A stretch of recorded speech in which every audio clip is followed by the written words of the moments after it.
घर पर हाइब्रिड बीज तैयार करने की प्रक्रिया वास्तव में एक वैज्ञानिक प्रयोग जैसी है। इसमें विस्तार से जाने के लिए हमें पौधे की शारीरिक संरचना और आनुवंशिकी जेनेटिक्स को थोड़ा और गहराई से समझना होगा।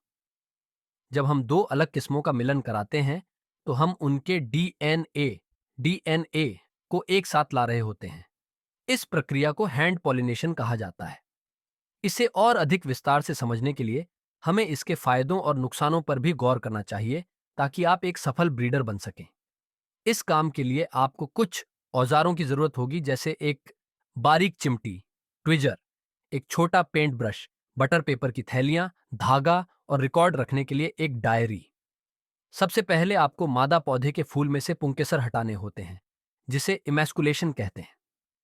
ये काम बहुत ही नाजुक होता है, क्योंकि अगर गलती से भी आपने फूल के मध्य भाग यानी पिस्टिल को नुकसान पहुंचाया तो फल नहीं बनेगा। परागण के लिए सबसे अच्छा समय सुबह का होता है, जब हवा में नमी हो और तापमान बहुत अधिक न हो। दोपहर की तेज धूप पराग कणों को सुखा सकती है, जिससे वे निष्क्रिय हो जाते हैं। जब आप नर पौधे से पराग लेकर मादा पौधे के स्टिग्मा पर लगाते हैं तो सुनिश्चित करें कि स्टिग्मा थोड़ा चिपचिपा हो। यह संकेत है कि वह पराग ग्रहण करने के लिए तैयार है। हाइब्रिड बीज बनाने के फायदे। पीआरओस।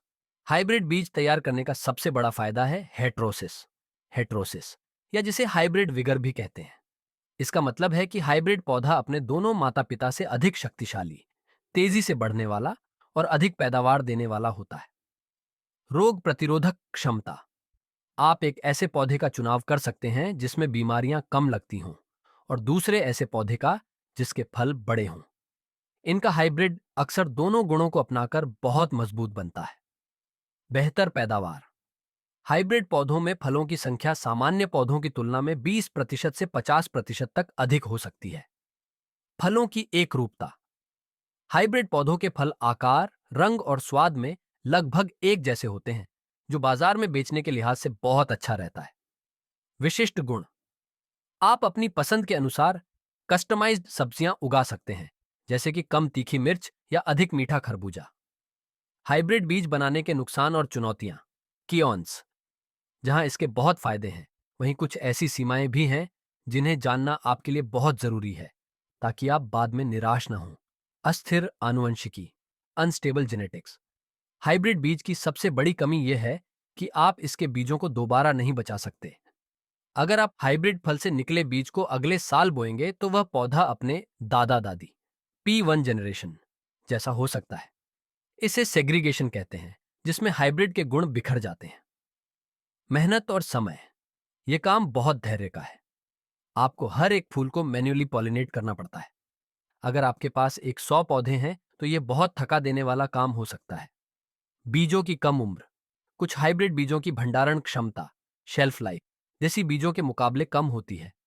इन्हें बहुत ही नियंत्रित तापमान और नमी में रखना पड़ता है। खिड़की का समय। परागण के लिए आपके पास बहुत कम समय होता है। अगर उस दौरान बारिश हो जाए या आप समय पर परागण न कर पाएं तो उस सीजन के लिए आपकी मेहनत बेकार जा सकती है। कुछ प्रो टिप्स। सफलता पाने के लिए एक ही प्रजाति की दो अलग अलग किस्मों का उपयोग करें, जैसे चेरी टमाटर और देसी बड़े टमाटर का क्रॉस। हमेशा शाम को कलियों का चुनाव करें और उन्हें ढक दें। फिर अगली सुबह सूरज निकलने के बाद परागण करें। अपने रिकॉर्ड में यह जरूर लिखें कि किस पौधे को माम बनाया गया और किसे पिता, क्योंकि इससे परिणाम पर असर पड़ता है। बीजों को सुखाते समय कभी भी उन्हें जमीन पर सीधा न रखें। हमेशा लकड़ी के बोर्ड या मोटे कागज का इस्तेमाल करें। जब बीज पूरी तरह सूख जाएं, तो उन्हें कांच की एयरटाइट बोतलों में रखें। अगर आप लंबे समय के लिए रख रहे हैं तो बोतल के अंदर थोड़ा सा चूना या सिलिका जेल की पुड़िया रख दें ताकि नमी बिल्कुल न रहे